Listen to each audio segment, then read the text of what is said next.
Yo soy Neutrón y esto es Documentales Aburridos, ¿o no?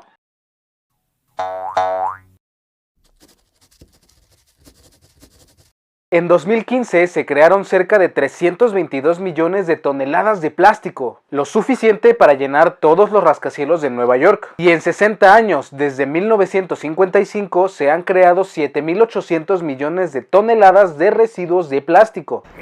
Eso no es nada. O sea, esto 23 veces.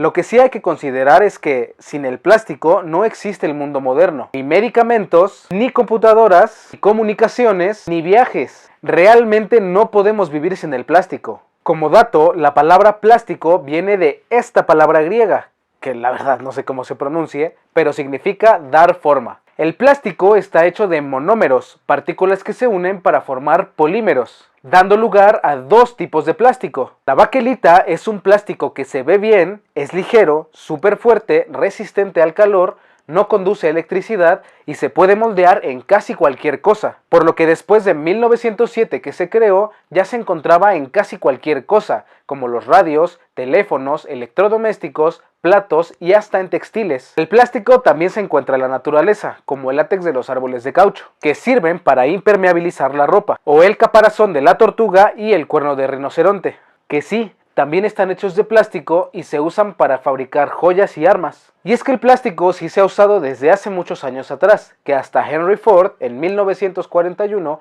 fue pionero en usarlo para sus autos, usando aceite natural de soya y de maíz para presentar un prototipo más liviano y que consumía menos combustible. Por otro lado, la Segunda Guerra Mundial acelera este proceso del plástico. ¿Por qué se necesita para hacer máquinas más eficientes? Pues el metal, acero, cobre, aluminio y el zinc comienzan a escasear. El plástico se vuelve indispensable en la fabricación, sustituyendo la materia prima de ese entonces. Por eso, las compañías petroquímicas de ese entonces construyen fábricas para convertir el petróleo crudo en plástico, empleándolo en aviones y tanques, o las ruedas de los carros con caucho y los paracaídas y las cuerdas con nylon. En 1950 la producción de plástico era de 1.5 millones de toneladas al año. Lo preocupante es que para 1960 se disparó a 25 millones de toneladas al año. Y aún más preocupante, en 1970 esta cifra se duplicó. Otro avance en el plástico fue cuando Coca-Cola quiso cambiar sus botellas de vidrio por plástico no tóxico que pudieran contener el líquido. Y adivina qué, algunos químicos dieron la respuesta: el PET. Es tan fuerte que puede contener líquido bajo presión y, más importante, se puede reciclar. Durante los primeros años del plástico, nadie vio, sino hasta la década de los 80s, que este estaba siendo un verdadero problema, porque era tan barato que todo mundo lo desechaba, y se comenzó a generar cada vez más basura, que ahora los científicos tenían una pregunta. Oye, cabrón, ¿y cómo nos deshacemos de algo que es prácticamente indestructible? No, pues la neta, quién sabe, carnal. Ya que ellos mismos suponen que una botella de plástico tarda 450 años en degradarse, y todo esto queda en su posición, pues porque nadie ha vivido lo suficiente para saber. Ahorita llegamos al punto en el que podemos hablar sobre reciclaje. Una botella de plástico ahorra la suficiente energía como para alimentar una bombilla de 60 watts por 3 horas.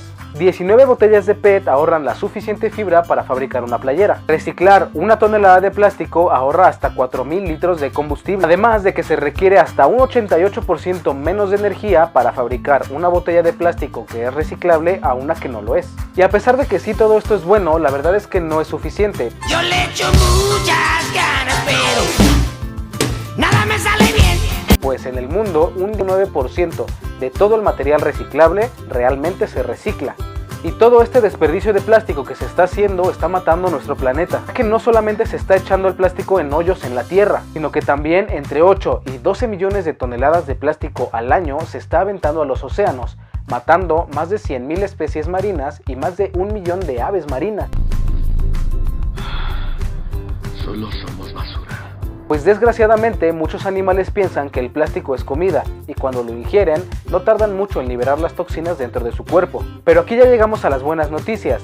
Hoy en día se ha descubierto que hay bacterias que pueden consumir el plástico en pocos días que tarda 400 años en degradarse. Además de que los científicos han estado trabajando en crear plásticos más amigables con el medio ambiente, como a base de algas o la caña de azúcar, que producen polímeros naturales. Así que creemos que no todo está perdido. Cuéntame, ¿qué opinas al respecto? La sección de comentarios está abierta. Este es el documental por si quieres ir a verlo. Sígueme en todas mis redes sociales y nos vemos en otro documental.